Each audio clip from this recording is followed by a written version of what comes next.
உள்ளாட்சி அரசு செய்தியால் இணைவோம். வணக்கம். உள்ளாட்சி அரசு செய்திகள் வாசிப்பது சரவணன். பால்வளத்துறை அமைச்சர் மனோ தங்கராஜ் பேட்டி.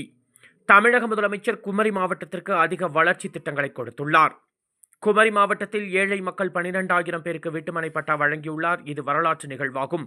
இந்த ஆண்டும் குமரி மாவட்டத்திற்கு பல்வேறு அறிவிப்புகளை தமிழக முதல்வர் அறிவித்துள்ளார். குறிப்பாக ஐடி பார்க் அமைக்க அறிவிக்கப்பட்டுள்ளது. அதற்கான பணிகள் தொடங்கப்பட இருக்கிறது. தமிழ்நாட்டில் உள்ள வளங்கள் பற்றி தெளிவான முடிவை தமிழக முதல்வர் எடுத்துள்ளார். கன்னியாகுமரி கடல் பகுதிகளில் ஹைட்ரோ கார்பன் எடுக்கும் ஒன்றிய அரசின் திட்டத்தால் மக்களை பாதிக்கும் எந்த திட்டத்தையும் திணிக்க அரசு செயல்படுத்தாது என்று தெரிவித்தார்.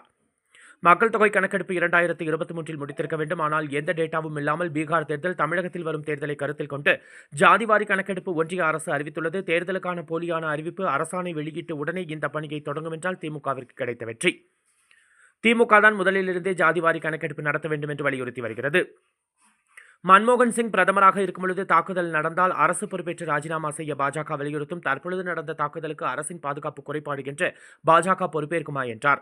பேட்டியின் பொழுது உணவு பாதுகாப்பு ஆணைய தலைவர் சுரேஷ் ராஜன் ஆகியோர் உடனிருந்தனர். வருகை வந்திருக்கக்கூடிய பத்திரிகை துறையை சார்ந்த எங்களுடைய அன்புக்குரிய நண்பர்கள் அத்தனை பேருக்கும் என்னுடைய மனமார்ந்த நன்றியும் வணக்கத்தையும் தெரிவித்துக் கொள்கின்றேன். உண்மையிலே உங்களெல்லாம் மீண்டும் சந்திப்பதில் மற்றற்ற மகிழ்ச்சி. தொடர்ந்து நீங்கள் தமிழக அரசிற்கும் இந்த மாவட்டத்தில் குறிப்பாக எங்களுடைய பணிகளுக்கும் நீங்கள் தருகின்ற முக்கியத்துவத்திற்கும் மரியாதைக்கும் நாங்கள் நன்றி கடன் பட்டிருக்கின்றோம். எங்களுடைய மனமார்ந்த நன்றியை நாங்கள் தெரிவித்துக் கொள்கின்றோம். நம்முடைய மாண்புமிகு முதல்வர் அவருடைய தலைமையில் இருக்கக்கூடிய நல்லாட்சியில் கன்னியாகுமரி மாவட்டத்தில் நாங்கள் நிறைய வளர்ச்சி பணிகள் முன்னெடுக்க முடிந்திருக்கிறது. குறிப்பாக பார்த்தீங்கன்னா ஏழை எளிய மக்களுக்கு நீண்ட நெடுங்காலமாக இருந்த பட்டா, வீட்டுமனை பட்டா போன்ற பிரச்சனைகள், அது சுமார் 12,000க்கும் மேற்பட்ட பட்டாக்கள் ஒரு ஆட்சியில் வழங்கப்பட்டிருக்குன்னா அது ஒரு வரலாற்று நிகழ்வாக நம்முடைய தலைவருடைய இந்த திராவிட மாடல் ஆட்சியில் தான் என்பதை நான் கோடிட்டு காட்ட விரும்புகிறேன்.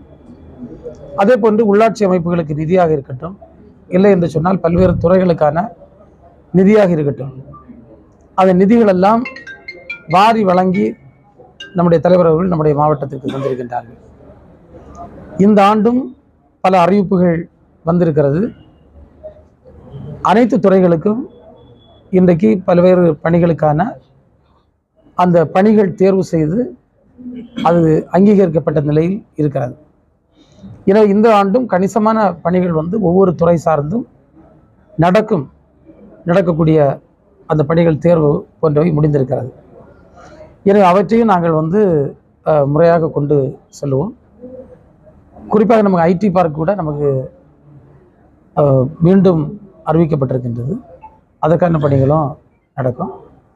உங்கள் எல்லாருடைய ஒத்துழைப்பிலும் நிச்சயமாக கன்னியாகுமரி மாவட்ட மக்களுக்கு இன்னும் இருக்கக்கூடிய என்னென்ன பணிகள் குறைகள் இருக்கிறதோ அவற்றை இந்த ஓராண்டு காலத்தில் நாம் நிவர்த்தி செய்வோம் இந்த உறுதியை நான் கூறிக்கொள்கிறேன்.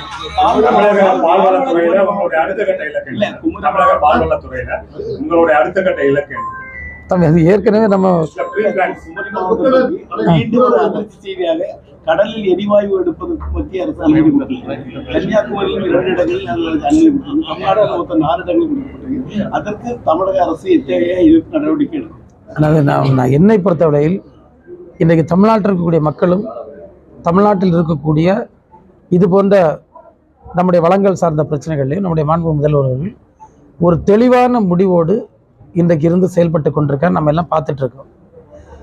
அதே போன்று நாங்கள் மாண்பு முதல்வர்களை சந்தித்து நம்முடைய அன்புக்குரிய மீனவ பிரதிநிதிகளோடு சட்டமன்ற உறுப்பினர்கள் எல்லாரும் சேர்ந்து பார்த்த நேரத்தில் அவர்கள் மிக தெளிவாக ஒன்றை கூறியிருக்கின்றார்கள்.